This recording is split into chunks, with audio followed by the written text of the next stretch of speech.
की जय। श्री रामायण मैया की जय। सत्य सनातन धर्म की जय।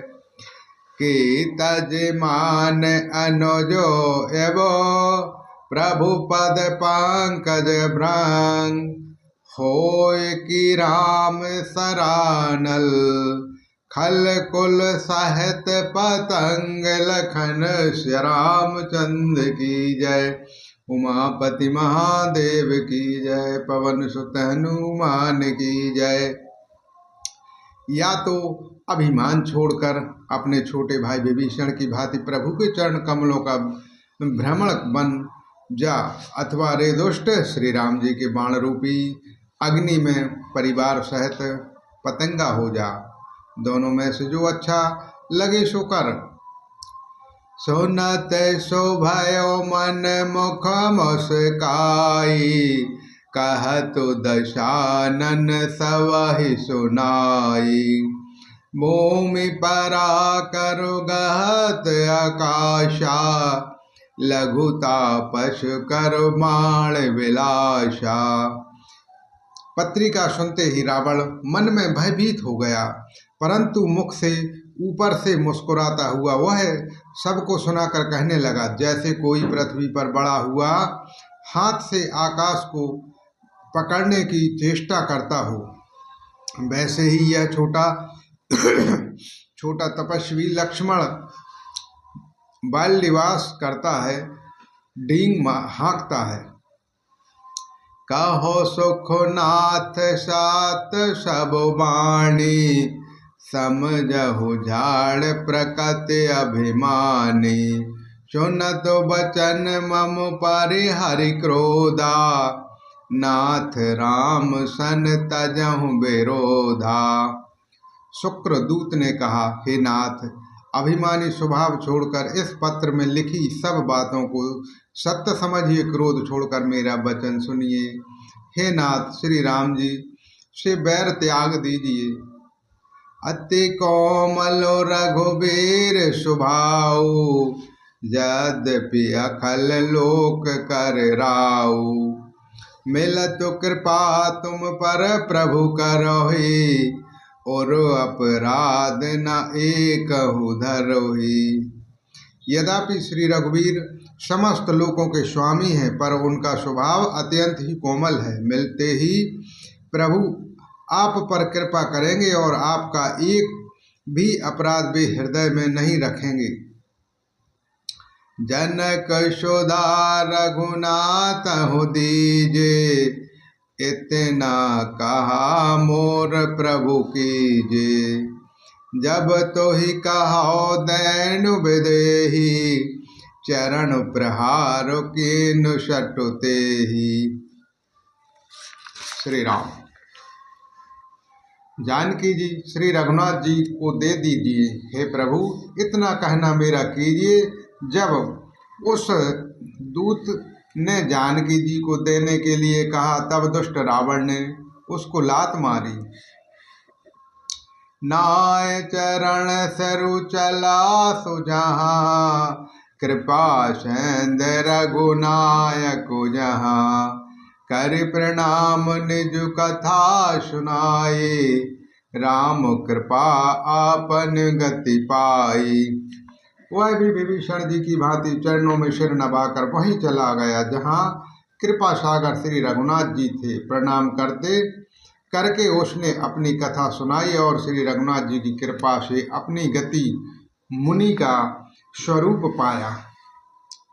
ऋषि अगस्त के साप भवानी राक्षस भरा मुनि ज्ञानी।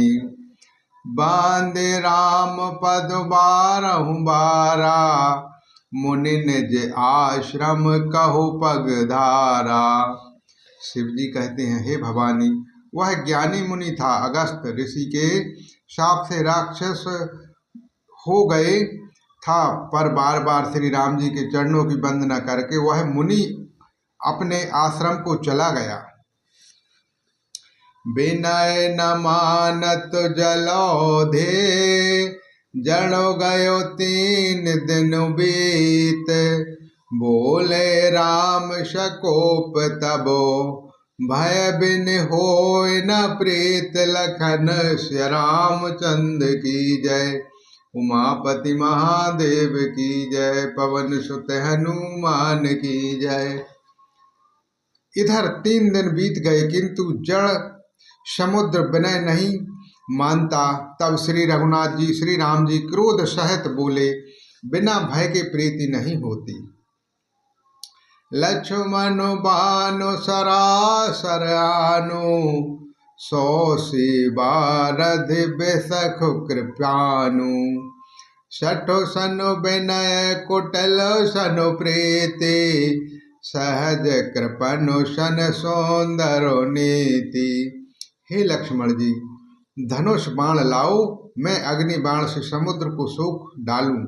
मूर्ख से विनय कुटिल के साथ प्रीति स्वभाव ही कंजूस ने सुंदर नीति उदारता का उपदेश है। ममता रत सन ज्ञान कहानी, अति लोभी सन व्रति बखानी। क्रोध हो सम काम ही हरि का था, ऊपर बीज बयो फल जाथा।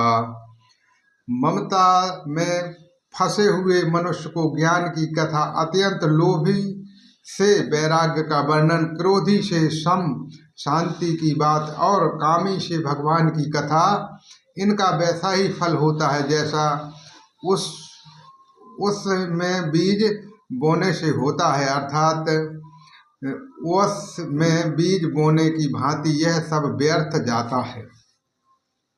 ऐसे कहो रघुपति चाप चढ़ावा, यह मत लक्ष्मण के मनोभावा। सेना ने हो प्रभु बेसर कराला, उठी उदति और आंतर ज्वाला। ऐसा कहकर श्री रघुनाथ जी ने धनुष चढ़ाया। यह मत लक्ष्मण जी ने मन को बहुत अच्छा लगा। प्रभु ने भयानक अग्नि बाण संधान किया, जिससे समुद्र के हृदय के अंदर अग्नि ज्वाला उठी। मकर औरांग छस गण अकुलाने, जरत जानतु जल निधि जबु जाने। कनक थार भर मणि गनु नाना, बेप्र रूप आयो तजुमाना। मगर सांप तथा मछलियों के समूह व्याकुल हो गए। जब समुद्र ने जीवों को जलते जाना, तब सोने के थाल में अनेक मणियों के रत्नों को भरकर अभिमान छोड़कर वह ब्राह्मणों के रूप में आया। काटे हो पयो कदार फरहो, कोटि जतन कोई सींच। विनय न मान खगेश सुनो, काटहु पयो नव नीच लखन। श्री रामचंद्र की जय। उमापति महादेव की जय। पवन सुत हनुमान की जय। कागभूषण जी कहते हैं, हे गरुड़ सुनिए, चाहे कोई करोड़ों उपाय करके सींचे पर केला, तो काटने पर ही फलता है। नीच विनय से नहीं मानता, वह डांटने पर ही झुकता है, रास्ते पर आता है। बोलो श्री रामचंद्र भगवान की जय। श्री रामायण मैया की जय। सत्य सनातन धर्म की जय।